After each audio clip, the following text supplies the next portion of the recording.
읽으신 이사야 40장 3절에서 8절 말씀을 본문으로 하여 재미와 의미라는 제목으로 하나님 은혜 나누겠습니다. 제가 아마 이름만 말씀드리면은 여러분들 다 아실 우리 교회 어떤 목사님이 계신데, 이 목사님은 제가 참 훌륭한 점이 많지만 한 가지 참 특징적인 것이 뭐냐면요, 작은 것에 기뻐하고 감사하시는 분이더라고요. 한 번은 같이 회의를 할 일이 있었습니다. 그래서 제가 그 목사님 부서로 회의를 하러 갔는데, 같이 회의할 때 먹으려고 제가 초코파이 3개를 싸갔습니다. 그래서 3명이서 회의를 했거든요. 초코파이가 뭐 그렇게 비싸거나 뭐 대단한 건 아니잖아요. 그런데 그 목사님이 초코파이를 너무 좋아하시는 거예요. 그래서 먹으면서 너무 맛있다 뭐 그러시는 겁니다. 그래서 전 그냥 그저 그렇게 먹고 있었거든요. 그래서 이 목사님은 참 작은 것에 굉장히 기뻐하고 감사하는 그런 좋은 장점이 있구나라는 걸 느꼈습니다. 한 번에 목사님이 새벽 설교하신 거를 들으니까 금식 이후에 우리 기도원에서 동치미 국물을 먹잖아요. 근데 그 얘기를 하시더라고요. 그러면서 이 금식하고 나서 동치미 국물을 처음 마셨을 때 이게 목구멍으로 들어오는 그 느낌, 그러면서 막 설교를 하셔서 참 여전하시구나 그렇게 느꼈습니다. 우리가 작은 일에 이렇게 기쁨을 느끼고 감사를 느끼고 재미를 느끼고 그러면은 삶이 그만큼 재미있고 좋은 것이죠. 그렇지 않습니까? 제가 자라면서 저희 어머님 친구분이 있는데요. 이분도 그런 분이었습니다. 보통 어머니 친구분은 누구누구 아줌마 이렇게 얘기하잖아요. 근데 이 아줌마는 정말로 이 세상 모든 일에 대해서 호기심을 가지고 재미를 느끼고 이 인생을 잘 탐구하는 그런 분이었습니다. 그래서 저희 어머님 말씀을 드리니까 친구들 사이에서도 이분의 매력은 뭐냐면은, 다른 친구가 어떤 있었던 일을 이야기할 때 그게 별게 아닌 이야기인데도 너무나 집중해서 들어주는 거예요. 흥미있게. 그래서 어떻게 됐니? 이렇게 정말 마음을 쏟아서 관심을 가지니까 말하는 사람 입장에서는 어떻습니까? 좋죠.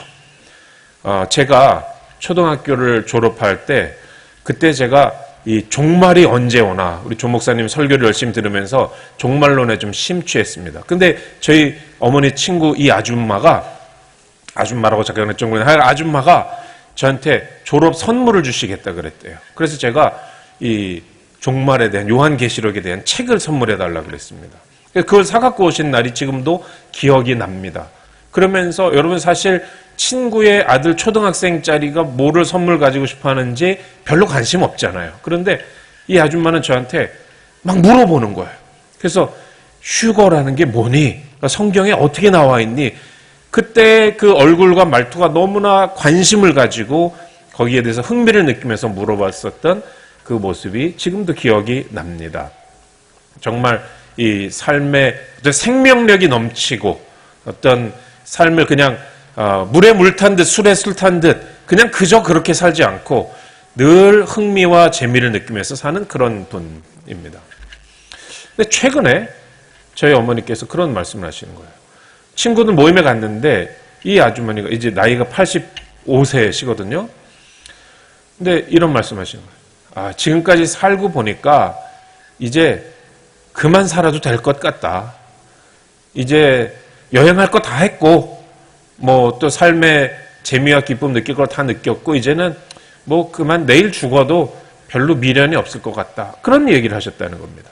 그렇게 얘기하실 분이 아닌데 늘 재미가 있고 늘 흥미가 있고 다른 사람에 대해서 관심을 가져주고 늘 생명력이 넘치는 분이었는데 이제 그냥 그만 이제는 살아도 충분히 산 것 같다. 이렇게 뭔가 삶의 의욕을 잃어버린 듯한 그런 말씀을 하셨다는 얘기를 듣게 되었을 때 그분이 어떤 분인지를 제가 알기 때문에 상당히 뜻밖의 그런 느낌을 가졌고, 제가 많이 느낀 건 뭐냐면 삶의 재미라는 것은 이렇게 언젠가는 시들해질 수가 있는 거구나.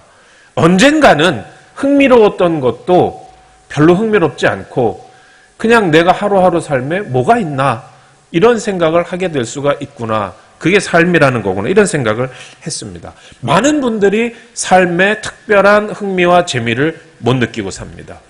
그 이유가 일단은 이게 세월이 지나면서 건강이 많이 약해지잖아요. 그래서 예전에는 약 하나도 안 먹고 살았는데 이제는 뭐 혈압약도 먹고 고지혈증약도 먹고 당뇨약도 먹고 몸이 그렇게 안 좋아지는 자신의 모습을 보면서 별로 삶에 재미가 없다 이런 생각을 하는 분들이 많이 있습니다. 또 원하는 것을 못 가질 때 삶이 재미가 없는 거예요. 특히 남들이 다 가지고 있는데 나는 없다 하면 재미가 없습니다. 제가 아는 어떤 분이 결혼한 지 한참 됐는데 아이가 없었습니다. 그러면서 이분이 했던 얘기가 생각납니다. 마치 어떤 기분이 드냐면 주차장에 차가 많은데 나도 차를 이제 빼려고 가서 시동을 거는데 안 걸리는 거예요. 그래서 옆에 차들, 앞에 차들, 뒤에 차들은 전부 다 시동 걸어서 다 주차장을 떠났는데 내 차만 아무리 열쇠를 돌려도 시동이 안 걸리는 그런 느낌을 받는다. 이 집 저 집 다 아이가 있는데 우리 집만 아이가 없으니까 그런 얘기를 하는 거를 들으면서 참 그럴 수 있겠구나. 참 마음이 힘들겠구나 라는 생각을 가진 적이 있습니다. 창세기 18장에 보면 이때까지 아브라함과 사라에게 이삭이 없었습니다. 그때 하나님의 사자들이 아브라함의 장막에 가서 아이를 가지리라는 그런 약속의 말씀, 예언의 말씀 주셨습니다. 이때 사라가 뒤에서 그 얘기를 엿듣다가 그런 말을 하잖아요. 내가 노쇠했고 내 주인 내 남편도 늙었는데 내게 무슨 즐거움이 있으리요 하면서 웃었거든요. 기가 차서 웃은 것이죠. 내게 무슨 즐거움이 있으리요. 남들 다 있는데 나만 없으니까 재미가 없는 거예요. 어떤 분들은 하던 일이 잘 열매를 거두지 못해서 삶의 흥미와 재미를 잃기도 합니다. 소원이 안 이루어져서. 근데 또 반대의 경우도 있습니다. 어떤 분들은 원했던 것을 다 가졌는데 가지고 나니까 별로 만족감이 없는 거예요. 이게 전부인가? 공허하다. 이런 느낌을 가지는 경우가 있습니다. 여하튼 기타 등등의 이유로 많은 사람들이 삶의 재미를 느끼지 못하고 허무감을 느끼고 뭔가 마음이 생활이 텅 빈 것 같고 지루하고 권태롭고 이제 그만 살아도 될 것 같다. 이런 생각을 하게 됩니다. 그래서 사람들이 뭔가 새로운 재미거리를 찾습니다. 특히 우리 40대, 50대, 60대 이런 뭔가 삶의 변화가 많고 또 건강상의 변화가 많고 가정에도 변화가 많고 이런 남성분들이 어떤 삶의 새로운 재미를 찾아서 뭐 등산을 가기도 하고 어떤 분들은 유튜브를 하루에 막 2시간씩 3시간씩 보기도 하고 뭐 또 예수 안 믿는 사람들은 뭐 술을 마시기도 하고 여러 가지 여자분들 같은 경우는 드라마에 그냥 열심히 보고 재미를 찾는 것입니다. 삶에 재미가 없으니까요. 우리는 그래서는 안 될 줄로 믿습니다. 우리는 주님 안에서 재미와 의미를 찾아야 됩니다. 제가 요즘 여러분 우리 교회와 담임 목사님을 위한 삼천 기도 용사라고 광고 많이 보셨죠? 그것을 하느라고 금식을 많이 하고 있는데 금식하면서 기도하니까 하루가 굉장히 길어집니다. 특히 이제 저녁을 안 먹으면은요 하루가 깁니다. 그래서 기도할 시간이 많이 나고 또 성경 읽을 시간이 많이 나고 그러면서 세상 사람들은 이렇게 세월이 안 가는 거예요. 그러니까 그 시간에 드라마 보고 술 마시고 그러는데 우리는 기도할 수 있고 말씀 볼 수 있고 또 이렇게 교회에 나와서 봉사하실 수 있으니까 주님께서 우리에게 재미를 주시는 것이다 라고 믿습니다. 여러분 그렇죠? 여러분 오늘 말씀의 제목이 재미와 의미인데요. 둘 다 있어야 됩니다. 우리 삶에. 재미가 없으면 즐거움이 없는 것인데 그러면은 어떻게 삽니까? 재미와 즐거움이 있어야 되고 그러나 그것만이 아니라 우리 삶에는 진정한 의미, 뜻이 있어야 돼요. 보람이 있어야 됩니다. 둘 다가 다 필요하고 이 둘이 함께 가야 됩니다. 어떤 사람들은 의미 없이 재미만 찾아다니는 거예요. 그렇게 되면은 그것이 나중에는 결국은 허무하게 되고 잘못되면은 또 삶이 파괴되고 그렇습니다. 그러나 우리가 의미를 찾으면 하나님 안에서 뜻있는 삶, 보람 있는 삶을 찾으면 재미는 저절로 따라오는 것입니다. 여러분, 남선교회에 나오셔가지고 봉사하시고 또 성전을 섬기시고 성도들을 섬기시고 교회를 위해서 이렇게 기둥의 역할을 하고 또 이렇게 자주 보시는 이 동료 신앙의 동역자들을 보실 때 그런 생활이 재미가 있습니까? 없습니까? 재미있죠? 여러분, 재미가 있어요. 그런데 그건 재미만이 아니라 하나님 안에서 얼마나 뜻있고 보람있고 하나님의 상급이 있는 것인가, 두 가지를 여러분은 다 잡고 계신 줄로 믿습니다. 재미와 의미를 다 하나님께서 그렇게 주시는 거예요. 오늘 함께 읽은 본문의 상황은요, 이스라엘 사람들에게 하나님께서 이사야 선지자를 통해서 주신 메시지인데 이들의 삶에 아무 재미가 없는 상황이었습니다. 삶에 의미도 없고요, 재미도 없고 즐거운 것이 하나도 없고 마음에는 괴로움만 있었습니다. 왜냐하면 예루살렘이 망했거든요. 유다 왕국이 멸망을 당했고 이들은 포로로 끌려가 있는 상황이었습니다. 나라를 잃었으니까 아무런 즐거움이 없었습니다. 예루살렘은요, 한때 화려한 도시였고 하나님의 성전이 있고 거기서 사람이 예배를 드리고 또 그곳에서 많은 무역이 이루어져 가지고 신기한 물건들도 많고 또 그곳에 상품들이 넘치고 또 문화가 발달하고 그런 곳이었습니다. 그런데 이제 바벨론에서 멸망을 당하고 나니까 거기에 누가 장사하는 상인들이 누가 옵니까? 발걸음이 뚝 끊겼습니다. 농사도 안 돼요. 주변에 있는 농토에서 농사도 안 되고 포도원도 마르고, 그리고 무엇보다도 성전이 파괴돼서 예배를 드릴 수가 없고, 그래서 다른 사람들은 다 포로에 가 있고 텅 빈 상태, 그저 거기서 쓰레기나 주스면서 약간의 뭐가 남은 것이 있나 그냥 찾아다니는, 그냥 폐허 더미를 뒤지는 사람들만 조금 있는, 그게 유다 왕국의 멸망당한 뒤의 모습이고 예루살렘, 한때는 화려했던 그 도시의 모습이었습니다. 아무런 재미가 없어요. 이제 끝났어요. 그런데 오늘 하나님께서 그러한 상황에 처해 있었던 이스라엘 백성에게 말씀을 주시는 것입니다. 바로 새로운 비전을 하나님의 말씀을 통해서 주신 것입니다. 그것은 무엇이냐? 이제 하나님께서 다시 예루살렘으로 오신다라는 말씀입니다. 바로 우리의 삶에 하나님께서 다시 찾아오셔서 다시 뜻있는 삶을 살게 해주시고 의미 있는 삶을 살게 해주신다라는 약속의 말씀을 주신 것입니다. 이 말씀을 붙잡고 일어나라는 그러한 하나님의 격려의 말씀을 주신 것입니다. 여러분, 우리가 살다 보면은 인생의 참 낮은 곳으로 내 인생이 내려가고 있다라고 느낄 때가 있습니다. 건강을 잃어서 그렇기도 하고 사회적인 삶에서 뭔가 내가 가졌던 것을 잃어버리기도 하고요. 다른 사람들과의 관계가 안 좋아지기도 하고 가정에 어떤 문제가 있고 여러 가지 상황에서 내 삶에 이제 예전에 즐거웠던 것도 잃어버렸고 뭔가 최저점으로 바닥으로 내려가고 있다라는 그런 쓰라린 마음을 가질 때가 있습니다. 바로 예루살렘이 멸망한 다음에 이 유다 사람들의 마음이 그러한 것이었습니다.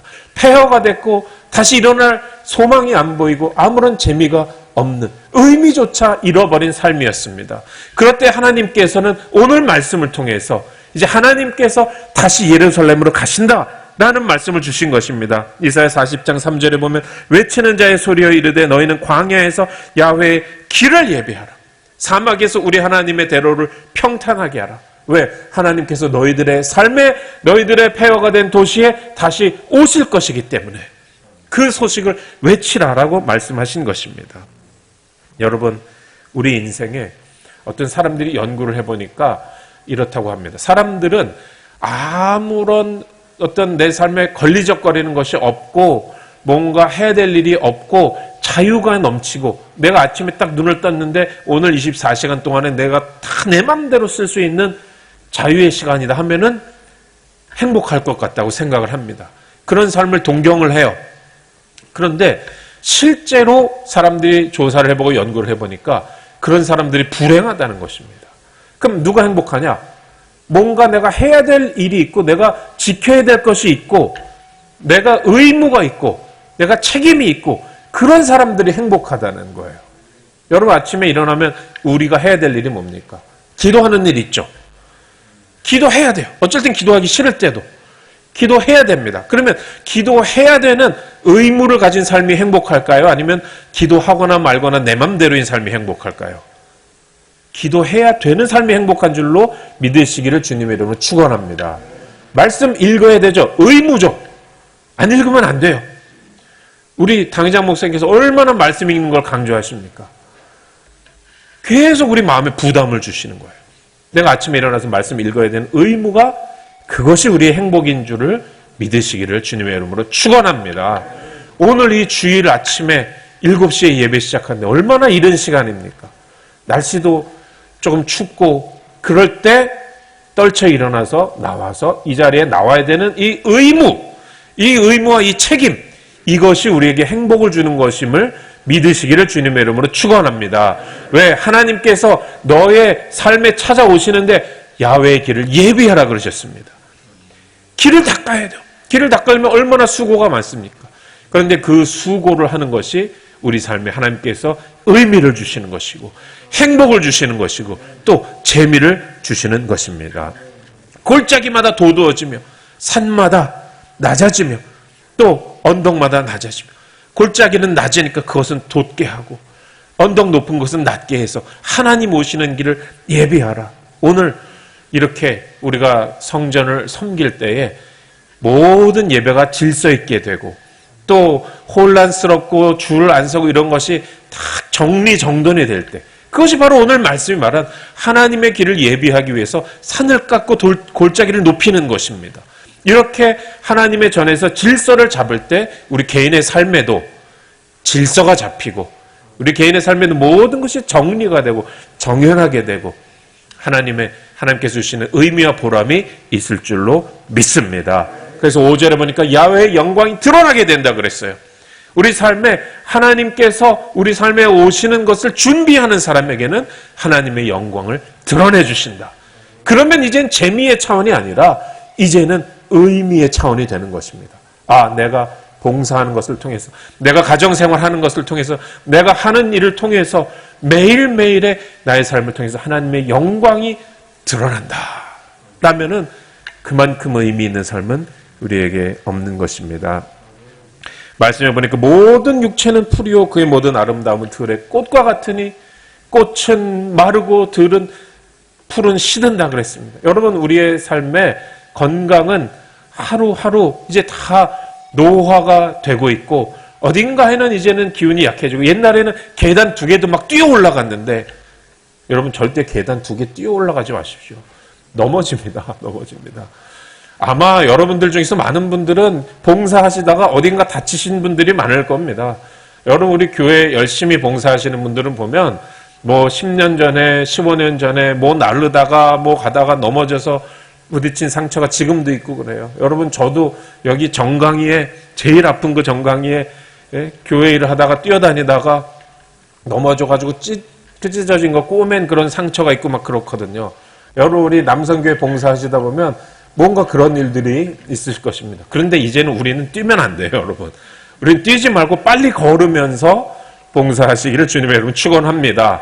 여러분 여하튼 꽃과 풀은 여기서 우리 인생을 말합니다. 우리 인생은 시듭니다. 우리 인생은 예전에 느꼈던 재미와 즐거움을 못 느끼는 그런 건강의 상태도 되고 그런 어떤 하는 일의 상태도 되고 가정의 상태도 될 수가 있습니다. 그러나 하나님께서 하나님의 말씀은 세세토록 있도다 라고 우리에게 약속의 말씀을 주셨습니다. 여러분 하시는 이 모든 봉사에서 정말로 즐거움을 느끼시고 정말로 보람을 느끼시고 정말로 이 따뜻한 우리 이 신앙의 동역자들이 얼마나 귀합니까? 여러분 세상에 나가도요 이제는 친구도 많이 끊어져요. 그런데 이렇게 교회 나올 때마다 봉사하면서 얼굴 마주보고 같이 또 식사도 하고 또 같이 손잡고 봉사하는 것이 얼마나 이런 동료를 주신 것이 축복인가. 정말 감사하시는 여러분 되시기를 주님의 이름으로 축원합니다. 그러할 때 올 한 해의 삶 하나님께서 우리에게 재미와 의미, 보람, 하나님의 영광 우리의 삶은 들의 꽃과 같고 시드는 풀과 같지만 주님께서 우리 지켜주시고 우리에게 하나님의 영광을 드러내 주실 줄로 믿습니다. 여러분 믿으십니까? 믿는 자들에게 하나님께서 은혜 주실 줄로 믿습니다. 감사합니다. 여러분 기도합니다. 하나님 아버지 감사합니다. 하나님 감사합니다. 우리를 불러주셨고 주의 전을 위해서 봉사하게 하시니 감사합니다. 하나님 아버지 들의 풀과 같이 꽃과 같이 우리 인생은 연약하지만 하나님의 말씀은 세세토록 있고 우리의 삶은 하나님께서 오시는 그 길을 예비하는 그 보람으로 그 뜻으로 그 의미로 살게 하시니 감사합니다. 아버지 하나님 오늘 하루 이 은혜로운 주일에 봉사할 때에 아버지 우리 모든 임원 여러분들 회원 여러분들 강건하게 지켜주시고 은혜로 마음을 충만하게 하시고 또 주의 전을 섬길 때 우리 각자의 삶의 모든 기도의 제목들 주님 신실하게 응답하시고 축복하실 줄로 믿습니다. 성령님 함께하여 주시옵소서. 성령으로 충만하게 하여 주시옵소서. 믿고 감사하며 예수님 이름으로 기도 올리옵나이다. 아멘. 할렐루야.